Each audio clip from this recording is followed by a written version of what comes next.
ரோமருக்கு எழுதின புஸ்தகம் 16வது அதிகாரம் 20வது வசனத்தை நாம் வாசிப்போம். சமாதானத்தின் தேவன் சீக்கிரமாய் சாத்தானை உங்கள் கால்களின் கீழே நசுக்கி போடுவார். சீக்கிரமாய் சாத்தானை உங்க கால்களின் கீழே நசுக்கி. கவனிங்க, இதுதான் செய்தி. அருமையானவர்களே, அப்போஸ்தலனாகிய பவுல் ரோம சபைக்கு நிருபம் எழுதுகிறார். இந்த சபையின் ஊழியம் கெங்கேரியா சபையின் ஊழியக்காரி பெபேயாளுக்கு எழுதுவது ஒரு பெண் ஊழியக்காரி. முதல் வசனத்தை வாசிங்க. கெங்கிரேயா ஊர் சபைக்கு ஊழியக்காரியாகிய நம்முடைய சகோதரி பெபேயாளை நீங்கள் கர்த்தருக்குள் பரிசுத்தவான்கள் பெபேயாளை பாருங்க. கெங்கிரியா ஊர் சபைக்கு ஊழியக்காரியாகிய பெபேயாளை நீங்கள் கர்த்தருக்குள் பரிசுத்தவானுக்கு ஏற்றபடி ஏற்றுக்கொண்டு ஒவ்வொரு, அதுக்கு அடுத்து பார்த்தீங்கன்னா ஆக்கிலாவை பிரிஸ்கிலாவை வாழ்த்துங்க வாழ்த்துங்க வாழ்த்துங்க வாழ்த்துங்கன்னு வரும். ஆண்களுக்கே சபை அடங்கி இருக்காது. ஆண்கள் பிரசங்கம் பண்ணும்போது பெபேயாள் கர்த்தருடைய ஊழியக்காரி, கெங்கேரியா சபையின் ஊழியக்காரியாவா. அல்லேலூயா. கையை உயர்த்தி ஒரு அல்லேலூயா சொல்லுங்க. நான் அப்படி படித்தேன், ஆண்டவரே என்னன்னு. அப்போ அந்த சபையினுடைய வெற்றியை குறித்து சொல்லிக்கிட்டே இருக்கும்போது 20வது வசனம், சமாதானத்தின் தேவன் தாமே சாத்தானை உங்க காலுக்கு கீழே நசுக்கி போடுவார். முன்னால எழுதியிருக்கு, சமாதானத்தின் தேவன் தாமே சமாதானத்தின் தேவன் சீக்கிரமாய் சாத்தானை உங்கள் கால்களின் கீழே நசுக்கி போடுவார். ஆமாம், பக்கத்தில் பார்த்து சொல்லுங்க, நம்முடைய தேவன் சமாதானத்தின் தேவன். உங்களுக்கு தெரியுமா, இந்த உலகத்தில் சாத்தான் சமாதானத்தை குலைக்கிறான், சமாதானம் இல்லாம ஆக்குறான். தலைவர்களில் இருந்து கடைக்குட்டி மனுஷன் வரைக்கும் இந்த நாட்கள் சமாதானம் இல்லாத நாட்கள். சமாதானத்தை தேடி தேடி அலையிறான், வெறுமையா வாரான். சமாதானத்துக்கு அங்க போறான், அநேக பணங்களை வட்டிக்கு வாங்குறான், போறான், நிம்மதி இல்லாம வாரான். சமாதானத்தை தேடி சமாதானம் இல்லாம வாரான். முடிவிலே தற்கொலை பண்ணிடுறான். முடிவிலே தன்னுடைய வாழ்க்கையை அப்படியே கெடுத்து விடுகிறான். உங்களுக்கு தெரியுமா, பிசாச நீங்க அறிஞ்சுக்கோங்க, நம்முடைய தேவன் பிசாச படைக்கல, அவர் தேவதூதனை தான் படைச்சார். லூசியப்பர், மிகாவேல், காபிரியேல், கேருபீன்கள், ஷேராபீன்கள், இவங்களுடைய வேலை என்ன வேலை தெரியுமா? ஆண்டவர் நல்லா துதிச்சுக்கிட்டு இருக்க வேலை. அப்பொழுது இந்த லூசியப்பர், நான் தேவனுக்கு ஒப்பாவேன், தேவனுடைய உன்னதமானவருடைய சேர்ல போய் உட்கார்வன உடனே தள்ளி விட்டுட்டார். அவனுடைய மகிமையெல்லாம் ஆண்டவர் பிடுங்கிட்டார். துதிக்கிற பிள்ளைகள், ஜெபிக்கிற பிள்ளைகள், பிரகாசிக்கிற பிள்ளைகள் ஒரு நாளும் பெருமை கொள்ளக்கூடாது. கையை உயர்த்தி கர்த்தரால் பயன்படுத்துகிற பாத்திரங்கள், நீங்க பெருமை வந்துடக்கூடாது. நல்லா பாடிட்டோமே, நல்லா செய்தி கொடுத்துட்டோமே, உடனே சாத்தான் வந்துருவான். கர்த்தர் விலகிறது உங்களுக்கு தெரியாது, விலகி போறது தெரியாது. கவனிங்க, சிம்சோன் அதற்கு ஒரு பாடம். ஆகையினாலே ஆமா, அப்பதான் அவனை சாத்தான ஆண்டவர் மாத்துறாரு. தள்ளி விட்ட உடனே அவனே சர்ப்பமா வேடம் எடுத்துட்டான். மகிழ்ச்சியாயிருந்த ஏவாளை வஞ்சித்து சமாதானத்தை பிடுங்கி பயத்தை உண்டாக்குறான், நிர்வாணப்படுத்துகிறான். அவனுக்குள்ளே வறுமைகள் வந்துருச்சு. அதுக்கு ஆண்டவர் படைச்சார். நீங்க நல்லா கவனிங்க, பாவம் செய்கிறவன் பிசாசுக்கு அடிமையா இருக்கிறான். உங்களுக்கு தெரியுமா? ஆகையினாலே சமாதானம் இல்லாத இந்த பட்டணத்திற்கு இயேசு கிறிஸ்து ஒருவர் தான் சமாதானத்தை கொண்டு வந்தார். அல்லேலூயா. அவர் பிறக்கும் போதே தேவதூதர்கள் சொன்னாங்க, உன்னதமானவருக்கு மகிமையும் பூமியிலே சமாதானம், மனுஷர்களுக்குள்ளே பிரியமும். சமாதானத்தை கொண்டு வந்தார். இந்த உலகத்திலே சமாதானம் இல்லை. எரேமியா எழுதின புஸ்தகம் 8வது அதிகாரம் 11வது வசனத்திலே சமாதானம் உண்டு, மேப்பு சாத்தா இருக்குது. வாசிங்க. சமாதானம் இல்லாது இருந்தும் சமாதானம் என்று சொல்லி, சமாதானம் என்று சொல்லி என் ஜனமாகிய குமாரத்தின் காயங்களை மேற்பூச்சாய் குணமாக்கி. பாருங்க, சமாதானம் இல்லங்க. அழகா எரேமியா தீர்க்கதரிசி சொல்லுகிறான், சமாதானம் பூமியை விட்டு எடுபட்டு போயிருச்சு. சமாதானத்தை பிசாசுகிட்ட வித்து போட்டுட்டான். ஆதாம் ஏவாள் காலத்தோடு சமாதானம் முடிஞ்சது. 15வது வசனம் வாசிங்க. சமாதானத்துக்கு காத்திருந்தோம், சமாதானத்துக்கு காத்திருந்தோம், பிரயோஜனம் இல்லை. ஒரு பிரயோஜனம் இல்லை. ஆரோக்கியத்திற்கு காத்திருந்தோம், ஆரோக்கியத்துக்கும் காத்திருந்தோம், இதோ ஆபத்து. சமாதானம் இல்லை, இதோ ஆபத்து, பிரயோஜனம் இல்லை. என் வாழ்க்கையில நிம்மதி இல்லை. செல்வம் இருக்கிறது, அநேக தற்கொலை பண்ணி அவங்க சூசைட் பண்ணி எழுதி வச்சிருப்பாங்க. அடுத்த நாள் காலையில் போலீஸ்காரங்க வெளிவிடுவாங்க. இவருக்கு நிம்மதி இல்லை, கொஞ்ச நாளாக மன உளைச்சலில் இருந்தார், டிப்ரெஷனில் இருந்தார், அங்கங்கே அலைஞ்சிக்கிட்டு இருந்தார், கடைசியில் செத்து போனார் அப்படிம்பாங்க. இதுக்கும் ஆண்டவர் உங்களை படைச்சாரு. இந்த சமாதானத்தை திரும்ப தர இயேசு கிறிஸ்து அவர் அதற்கு கிரயம் செலுத்தினார். ஏசாயா எழுதின புஸ்தகம் 53வது அதிகாரம் 5வது வசனத்தை நீங்க வாசித்தா, நம்முடைய மீறுதல்கள் நிமித்தம் அவர் காயப்பட்டு, நம்முடைய அக்கிரமங்கள் நிமித்தம் அவர் நொறுக்கப்பட்டார். நமக்கு சமாதானத்தை உண்டு பண்ணும் ஆக்கினை. கவனிங்க, நல்லா கவனிக்கிறீங்களா? ஒரு ஆக்கினை, தண்டனை. நமக்கு சமாதானத்தை உண்டாக்குற சமாதானம் இல்லை, அந்த தண்டனை அவர் எடுத்துக்கொண்டார். அந்த தண்டனை தான் சிலுவை தண்டனை. நமக்காக அடிக்கப்பட்டு, நமக்காக நொறுக்கப்பட்டு, அந்த சமாதானத்தை அவர் மறுபடி சுதந்திரித்துக் கொண்டார். அவர் 2வது முறையாக வந்த ஆதாம் அவர் தான். கைகளை உயர்த்தி பக்கத்தில் ஒரு இடி இடிச்சு சொல்லுங்க, உனக்கு சமாதானம் வேணும்ல? இயேசு கிறிஸ்து அந்த சம்பாத்தியம் பண்ணார், சிலுவையிலே சம்பாத்தியம் பண்ணார். அல்லேலூயா. அதனால தான் இயேசு கிறிஸ்து பிரசங்கம் பண்ணும்போது சொன்னார், சமாதானத்தையே உங்களுக்கு நான் தரேன், என்னுடைய சமாதானத்தையே உங்களுக்கு தரேன், உங்க இருதயம் கலங்காமலும் பயப்படாமலும் இருப்பதாக. யோவான் எழுதின புஸ்தகம் 14வது அதிகாரம். சமாதானத்தை உங்களுக்கு வைத்து போகிறேன், சமாதானத்தை உங்களுக்கு வைத்து போகிறேன், என்னுடைய சமாதானத்தையே என்னுடைய சமாதானத்தை உங்களுக்கு தரேன். உலகம் கொடுக்கிற பிரகாரம் நான் உங்களுக்கு கொடுக்கிறதில்லை. இயேசு கிறிஸ்து சொல்றாரு பாருங்க, உலகம் அப்படி கொஞ்சம் நாடகத்தை பார்த்தா ஒரு சிரிப்பு, அப்படி ட்ரிங்க் அடிச்சா ஒரு சிரிப்பு, போதைய போட்டா ஒரு இது, அந்த சமாதானம் உன்னை அழிச்சிரும். ஆனா நான் கொடுக்கிற சமாதானம் உங்கள் இருதயம் கலங்காமல், தலைக்கு மேல கை தட்டுங்க, இருதயத்துக்குள்ள இருக்கிற சமாதானம், இங்க இருந்து அப்படி பிரகாசிக்கிற சமாதானம், இங்க இருந்து ஒளி வீசுற சமாதானம். அல்லேலூயா. ஆமா, அந்த சமாதானத்தை நீங்க எத்தனை பேர் பெறீங்க? சமாதானம் இல்லாமல் அநேகர் அலைகிறாங்க. அவர் சமாதானத்தின் தேவன். இத எபேசு சபையில பவுல் அழகாய் சொன்னார். அந்த சபைக்கு 2வது அதிகாரம் எடுத்துக்கோங்க, 14வது வசனத்தை வாசிங்க. எப்படி எனில் அவரே நம்முடைய சமாதான காரணராகி, எப்படியெனில் அவரே நமக்கு சமாதான காரணராகி, இருதிறத்தாரையும் பாவம் செய்தவர்கள், பரிசுத்தமாக்கிறவர்கள், பிரிஞ்சு கிடக்கிறவர்கள், உடைஞ்சு கிடக்கிற 2ஐ ஒன்னாக்குனார். பகையாக நின்ற பிரிவினையாகிய பகை, பிசாசு கொண்டு வந்த அந்த பகை, உன்னை குற்றம் சாட்டி நீ பாவம் செய்கிறவா என்று சொல்லி உன் மனச்சாட்சிக்கு குற்றத்தை உண்டாக்கி தலை தூக்க பிரியமில்லாம அப்படியே குற்ற மனச்சாட்சியோடு வாழ்ந்த ஒன்ன ஒரு பிரிவினைய ஆண்டவர் உடைச்சி இருதிறத்தாரை ஒன்றாக்கினார். இப்போ நான் இயேசுவின் கையை பிடிச்சிருக்கிறேன். என்ன அமைதியா இருக்கீங்க?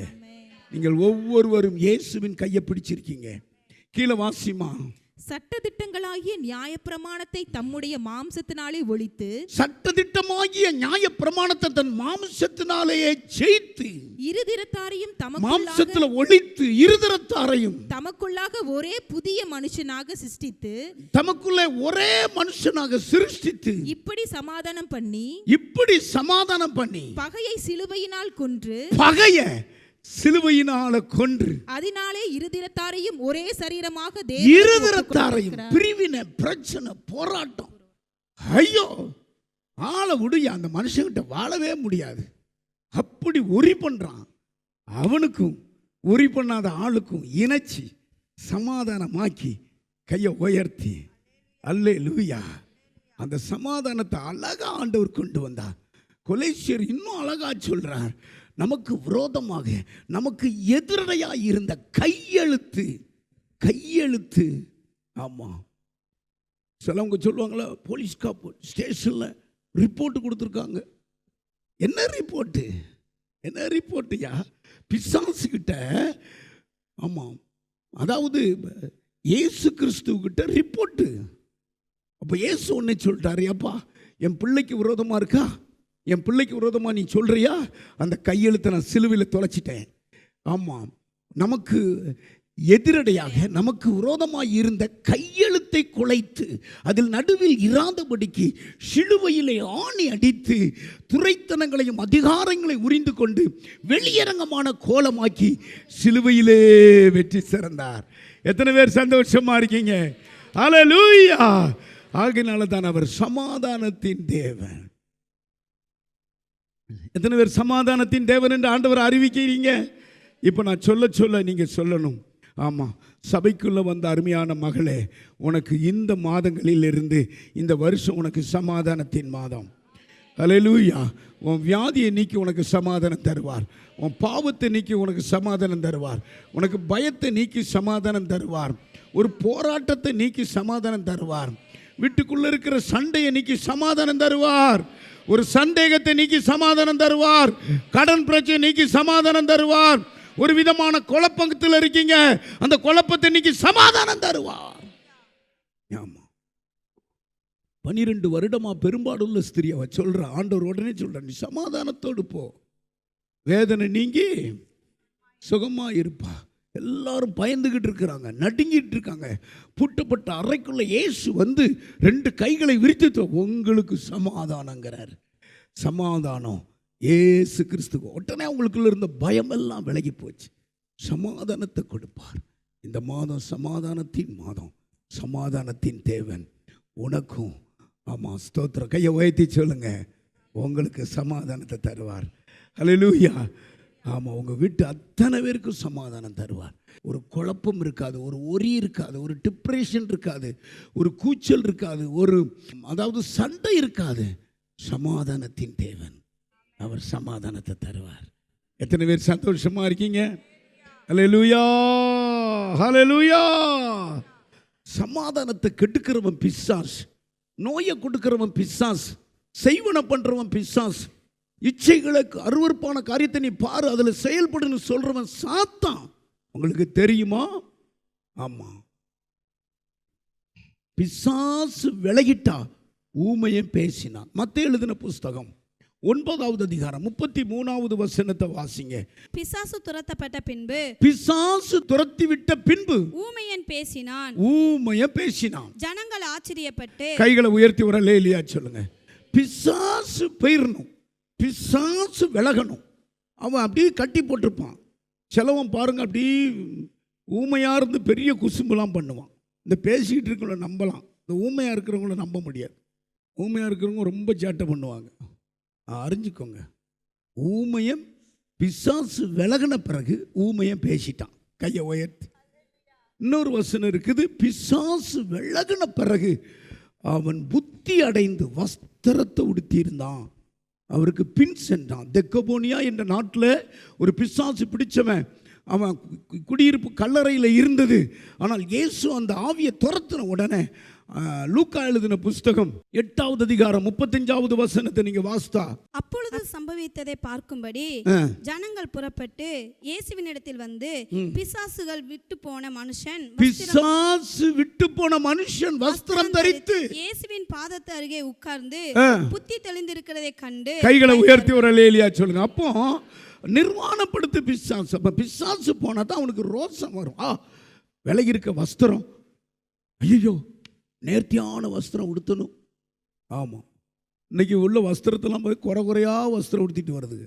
அப்படிலாம் இருக்கக்கூடாது, அதெல்லாம் பிசாசுடைய கிரியை. கையை உயர்த்தி நேர்த்தி, ஐயோ வஸ்திரம் உடுத்தணுமே அப்படின்னு வஸ்திரம் உடுத்தி, புத்தி தெளிந்து வஸ்திரம் உடுத்தினான். கையை உயர்த்தி. இந்த வசனம் சொல்லுது, சமாதானத்தின் தேவன் தாமே சாத்தானை உங்க காலுக்கு கீழே நசுக்கி போடுவார். அல்லேலூயா. நீங்கள் நினைக்கிறீங்க உங்கள் காலெல்லாம் ஐயோ வெடிப்பாக இருக்குதே, புண்ணாக இருக்குதே, கால் உழையுதே, பாதை எரியுதுன்னு. இல்லை, உங்கள் பாதங்கள் எவ்வளவு அழகாக இருக்குன்னு சொல்கிறார். பிசாசை ஜெயித்த பாதங்கள் எல்லாம் கர்த்தர் அழகாக இருக்கும் பார். அதனால தான் உங்கள் பாதத்தை கண்மலையிலே நிறுத்தி இருக்கிறார். அந்த கண்மலை கிறிஸ்து. இயேசுவின் பாதமும் உங்கள் பாதமும் ஒட்டி இருக்கிறது. இந்த செய்தியை கேட்குறவங்க இனி உங்கள் கால்கள் மான்கள் கால்கள் போல உறுதியாகும். அல்லேலூயா. சாத்தான் வந்துட்டு என்னைய தலையை பிடிச்சுன்னு சொன்னீங்க, நீங்கள் விசுவாசி இல்லை, சத்தியத்தை நீங்கள் கேட்கலன்னு அர்த்தம். அல்லேலூயா. ஆமாம், சாதாரண ஆள் தான். எனக்கு தெரியும், இந்த சத்தியம் பொறிச்சதுனால தான் பிசாசு விரட்டக்கூடிய அந்த தைரியத்தை கர்த்தர் வந்து அறிஞ்சிக்கிடணும்.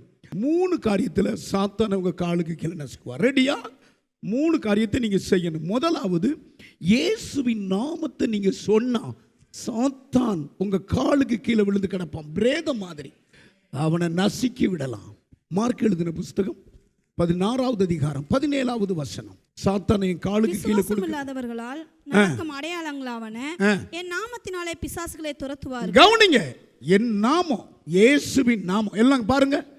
ஐயா, மகனே, மகளே, இன்னைக்கு நான் சொல்றேன், இயேசுவின் நாமம் வானோர் பூதலத்தோர் பூமியில் உள்ள எல்லாருடைய முழங்காலும் முடங்குற நாமம். நாவு யாவும் அறிக்கை பண்ணுகிற மேலான நாமம். கையை உயர்த்தி ஹல்லேலூயா. இந்த நாமம் தாவீதுக்கு தெரிஞ்சது. 6 முழம் ஒரு ஜான் அவன் நிக்கிறான். சவுலுக்கு தெரியல. கவனிக்கிறீங்களா? சவுலுடைய முழங்கால் கோலியாத்தை பார்க்கும்போது குடுகுடுன்னு ஆடுது. ஆனா தாவீது பிள்ளையாண்ட மாறான். ஜீவனுள்ள தேவனை நீ நிந்திக்கிறதுக்கு யாரு? கோலியாத்துக்கு மேல பின்னால ஒருவர் நிற்கிறார். அவர் பெரியவர். ஒரே தள்ளி விட்டுட்டார். கையை உயர்த்தி. ஆமா, உங்க பிரச்சனை எல்லாம் ஆண்டவர்கிட்ட சொல்லுங்க. பிசாசு உங்க காலுக்கு கீழே இயேசுவின் நாமத்தை சொல்லுங்க. +2 பரீட்சைக்கிட்டு இருக்கிற நேரம். கவனிக்கிறீங்களா? ஒரு பிள்ளை பரீட்சை எழுதிக்கிட்டு இருந்தா. ஸ்கூலுக்கு பின்னாடி ஒருவர் இறந்ததுனால கொட்டு போட்டு எடுக்கிறாங்க. ஒரு முதிர்ந்தவர் இறந்துட்டார். இந்த கொட்டு சத்தத்தை கேட்டவுடனே இந்த பிள்ளைக்கு பிசாசு பிடிச்சி புடக்கான்னு பேப்பரெல்லாம் சுருட்டி ஆடுறா. என்ன பிடிச்சி பார்க்காங்க, குதிக்கிறான். எக்ஸாம் எழுதிக்கலாம், ஜாலி ஆயிட்டா. இன்னைக்கு போச்சேடா எக்ஸாம், ஜாலி இல்லை அப்படின்னு. ஆசிரியர்களுக்கு கவர்மெண்ட் எக்ஸாம் ஆச்சே. உடனே ஒருவர் சொன்னார், எலிசபெத்னு ஒரு டீச்சர் சர்ச்சைக்கு போகிறாங்கல்ல, அவங்க கொண்டு வந்து ஜோம் பண்ணுங்க. அந்த டீச்சர் அந்த பிள்ளை அப்படி மயங்கி சர்ப்பம் மாதிரி இப்படி இழுக்கா. இந்த டீச்சர் சொன்னாங்க, தொடவே இல்லை. பொல்லாத ஆவியே, எங்கள் ஸ்டூடெண்ட்ஸ் இந்த பிள்ளையை தொடுகிற ஆவி இயேசுவின் நாமத்தினால போ. 3 வார்த்தை இயேசுவின் நாமத்தை சொன்னாங்க. தெளிவாயிருச்சு. கையை உயர்த்தி. அப்படித்தான் நீங்க சொல்லுவீங்க, நான் எதிர்பார்க்கிறேன். இயேசுவின் நாமத்தை சொல்லுங்க, பிசாசு ஓடிடுவான். நல்லா சொல்லணும், இயேசுவின் நாமம். 2வது, உபவாசமும் ஜெபமும் பிசாசு உங்க காலுக்கு கீழே போட்டு நசுக்க வைக்கும். இந்த வார்த்தையை சொல்லணும். உபவாசம் போடுவேன். உபவாசம்னா ரொம்ப கவனிங்க, சாப்பிடாம கடந்து உபவாசம் போட்டுக்கணும். இவ்வளவு துணியை போட்டு துவைச்சிக்கிட்டு இங்கே பிடிச்சிக்கணும். உபவாசம் நான் உங்களுக்கு சொல்கிறேன், கவனிங்க. சாப்பிடாதீங்க. ஆமாம், நல்லா தண்ணி வயிறு நிறையா குடிச்சிருங்க. நல்லா எண்ணெய் போட்டு முகத்தை நல்லா கழுவி நல்லா வஸ்திரம் உடுத்தி ஒரு பாயை போட்டு நல்லா ஸ்தோத்திரம் பண்ணுங்க 2 மணி வரைக்கும். நான் சொல்கிறேன், கவனிங்க. இது பட்டினி. பிசாசு அப்படி ஒரு காரியத்தை கொண்டு வரான். ஒருவர் கொண்டு வந்தார், உபவாசம் போட்டே இப்படி ஆயிட்டா. அது கர்த்தருடைய நாமம் தூசிக்கப்படும். உபவாசம் பண்ணால் வேலைக்கு போகாதீங்க. ஆமாம், வேலை செய்யக்கூடாது, துணி துவைக்கக்கூடாது, பாத்திரம் மண்டமும் தேய்க்கக்கூடாது. முதல்ல எல்லாம் ரெடி பண்ணிடணும். என்ன சொல்கிறேன், அது ஒரு வேலை. பிடிச்சிக்கிடும். அன்னைக்கு உபவாசம் போடுறோம். வாரத்துக்கு 1 நாள் உபவாசம் போடணும். உங்களுக்கு இந்த சத்தியத்தை சொல்லிக் கொடுக்க காவியானவர் என்னை ஏவினார். வாரத்தில் 1 நாள் பெரியவங்களும் சொல்கிறேன், எல்லாரும் சொல்கிறேன், உபவாசத்தில் கர்த்தர் வாசம் பண்ணுவார். உங்களோடு வாசம் பண்ணுற நேரம் தான் உபவாசம். நல்லா நீட்டாக பாயை விரித்து நல்லா பைபிள் படிங்க. பரிசுத்தவான்களுடைய விசேஷமாக ஃபாதருடைய பாட்டை எல்லாம் ஆராதனை பண்ணுங்க. மறுபடியும் பைபிள் படிங்க, எழுதி வைங்க. இந்த தடை. ஒரு தம்பி நம்ம சர்ச்சுக்கு வராரு. கவனிக்கிறீங்களா? 10 வருஷமாக சிக்கோல்ல இரும்பு இருக்கிற வேலையில் இருந்தார். 10 வருஷமாக வேலை. திடீர்னு ஒரு 3 வருஷத்துக்கு முன்னால் ஒரு பையன் வந்து இவருக்கு விரோதமாக சொல்லி சாப்பிட்ற நேரத்தில் இவர் பாட்டு பாடுறாரு, பைபிள் படிக்கிறாரு. அந்த 1 மணி நேரத்தில் இவர் இதை போறாமல் கொண்டு திடீரென்று அந்த ஓனர் இவரை வேண்டான்ட்டார். என்ன திடீர்னு வேண்டான்ட்டாரு அப்படின்னு சொல்லி இந்த தம்பி ஃபிஎஃப் பணம் வந்தது. அந்த கம்பெனி ப்ரைவேட் கம்பெனி தான். ஃபிஎஃப் பிடிச்சதெல்லாம் வந்து எழுதி வாங்கிட்டார். ஆனால் ஒரு நாள் அந்த மேனேஜர் வீட்டுக்கு வந்து நீ வாப்பா அப்படின்னு அவரை வேலைக்கு கூப்பிட்டாரு. அப்போ என்ன சொன்னார் தெரியுமா? அந்த பையனை எங்கன்னு கேட்டால், அந்த பையன் அதே கம்பெனியில் ஒரு 500 கிலோ இரும்பை திருடி வித்துட்டான், ஜெயிலில் கிடக்கான்னார். அப்போ சொன்னேன், அவன் என்கிட்ட சொல்கிறான், அந்த தம்பி, பாஸ்டர் ஒரு காரணம் இல்லாமல் என்னை வேலைக்கு, ஆனால் நான் உபவாசம் போட்டேன். நான் யாருன்னு காட்டணும் ஆண்டவரேன்னு நான் உபவாசம் போட்டு ஜெபம் பண்ணேன். நானும் என் மனைவி உபவாசம் போட்டு ஜெபம் பண்ணோம். அவன் சொன்னானோ, அந்த ஓனர் கம்பெனிலேருந்து ஒருவர் என்னை கூப்பிட வரணும் வேலைக்கு அப்படின்னு சொன்னான். அதே போல் அவன் வேலைக்குள்ளே போனான். அவனுக்கு விரோதம் பண்ண அவன் ஜெயிலுக்குள்ளே கிடக்கான்.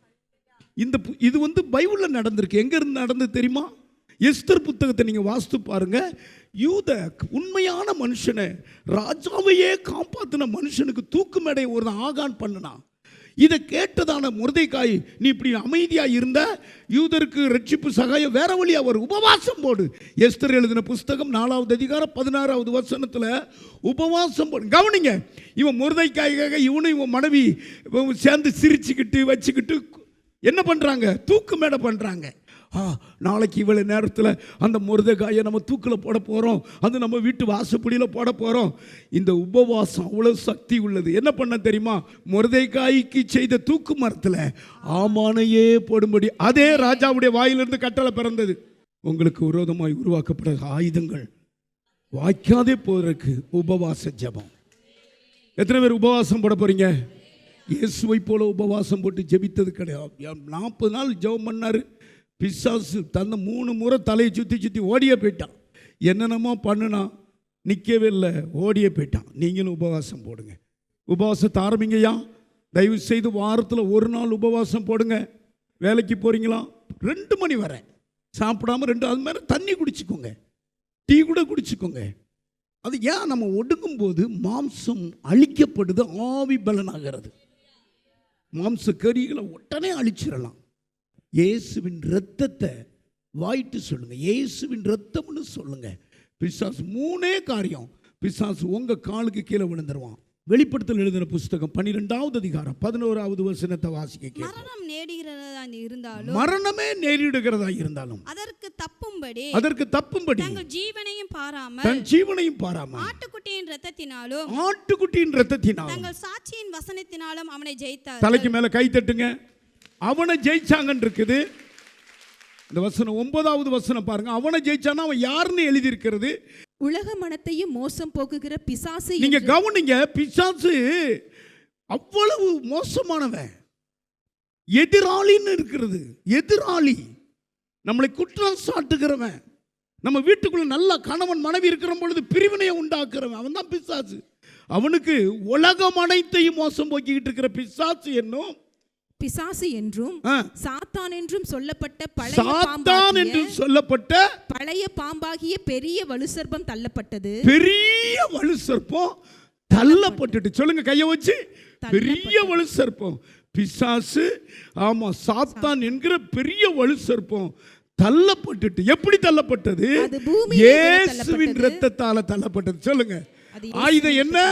ஆயுதம் என்ன? உங்களை பேரை சொல்லக்கூடாது. உன்னையும் அறிவேன், பவுலையும் அறிவேன், ஆமா அப்படின்னு நம்ம பேரை யூஸ் பண்ணவே கூடாது. இயேசுவின் இரத்தத்தை யூஸ் பண்ணணும். தூதரில் கூட தள்ளி விட்டார். வாசிமா. அது பூமியிலே விழ தள்ளப்பட்டது, அதனோடு கூட அதை சேர்ந்த தூதரும் தள்ளப்பட்டார்கள். இப்ப தலையில கை வச்சு ஜெபம் பண்ணுங்க. இதுக்கு தானே இயேசு ரத்தம் சிந்தினார். பிசாசினுடைய தூதர்களையும் நரகத்தில் ஆண்டு தள்ளி போட்டார். இப்பொழுது உனக்கு ஜெயம் மகளே, இப்பொழுது உனக்கு ஜெயம் மகளே. இதற்காகத்தான் இயேசு ரத்தம் சிந்தினார். பிசாசை தன்னுடைய மரணத்தினால அழித்தார். ஆமாம், மரணத்துக்கு அதிபதியாக இருக்கிற பிசாசை தன்னுடைய மரணத்தினாலே உனக்கு எதிரடையாக, உனக்கு விரோதமாக இருந்த அந்த கையெழுத்து, பிசாசு கொண்டு வந்த அந்த குற்றச்சாட்சிகள், பிசாசு கொண்டு வந்த அந்த குறைகளை, பாவங்களை இயேசு கிறிஸ்து சிலுவையிலே அவர் ஜெயிச்சிட்டார். வல்லமை இறங்குது மகளே, வல்லமை இறங்குது, வல்லமை இறங்குது, வல்லமை இறங்குது. நீங்க ஒவ்வொருவரும் சாத்தானை ஜெயிக்கிறீங்க. சமாதானத்தின் தேவன் உச்சியில் அசைவாடிக்கிட்டு இருக்கிறார். சமாதானத்தின் தேவன் உங்க வீட்டுக்குள்ள அசைவாடுகிறார். இப்பொழுது எல்லாரும் கைகளை தட்டி சிலுவை காட்சியை பார்த்துக்கிட்டே கை தட்டணும். அந்த ரத்தம் உங்க மேல விழணும், அந்த ரத்தம் உங்க மேல விழணும், அந்த ரத்தம் உங்க மேல விழணும், அந்த ரத்தம் உங்க மேல விழணும். ராபா லகா ரகா ரியா ரியா பாரா கூரா. ஓ, அந்த ரத்தம் உங்க மேல விழணும். மிக்கரா கதா லகா ரகா பா ரகா ரபா கரபா. அநேக கர்த்தர் எனக்கு காட்டுகிறார், அநேக பேர் எனக்கு காட்டுகிறார், அநேக பேர் எனக்கு காட்டுகிறார். பிரதர் சுந்தர் உங்களை எனக்கு காட்டுகிறார். இம்மானுவேல் கர்த்தர் உங்களை எனக்கு காட்டுகிறார். நீங்க சாத்தானை ஜெயிச்சிருவீங்க. இதுவரைக்கும் சாத்தானை கண்டு பயந்த உங்க காலுக்கு கீழே சாத்தானை கொடுக்கிறார். பிரதர் ராஜேந்திரா, நீங்க சாத்தானை ஜெயிச்சிருவீங்க. பிரதர் ஸ்டீவன், ஆண்டவர் உங்களை காட்டுகிறார். இங்க அநேக பேரை எனக்கு காட்டுகிறார், அநேக பேரை எனக்கு காட்டுகிறார். கர்த்தருடைய வல்லமை இறங்கி கொண்டிருக்கிறது. டிவி நிகழ்ச்சிகள் நமது சபையின் மூலம் பொள்ளாச்சி முழுவதும் 24 மணி நேரமும் ஜேகிங் டிவி ஒளிபரப்பப்படுகிறது. விகே செட்டப் பாக்ஸில் 112வது சேனலிலும், டிசிசிஎல் செட்டப் பாக்ஸில் 152வது சேனலிலும், எஸ்சிவி செட்டப் பாக்ஸில் 217வது சேனலிலும், டாக்ஸ் செட்டப் பாக்ஸில் 62வது சேனலிலும் நமது சபையின் பாடல்கள், ஆராதனைகள், செய்திகள் ஒளிபரப்பப்படுகிறது.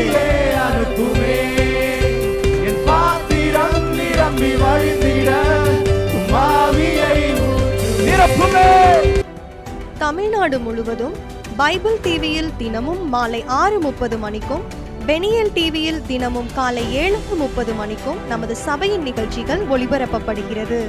இந்த டிவி ஊழியங்களின் மூலம் ஆயிரக்கணக்கான ஜனங்கள் ஆசிர்வதிக்கப்பட ஜெபித்துக் கொள்ளுங்கள். அன்பார்ந்தவர்களே, ஒவ்வொரு ஞாயிற்றுக்கிழமையும் ஏராளமான ஜனங்கள் நமது ஆலயத்திற்கு வந்து விடுதலை, சுகம், ஆசிர்வாதம் மற்றும் சமாதானம் பெற்று செல்கின்றனர்.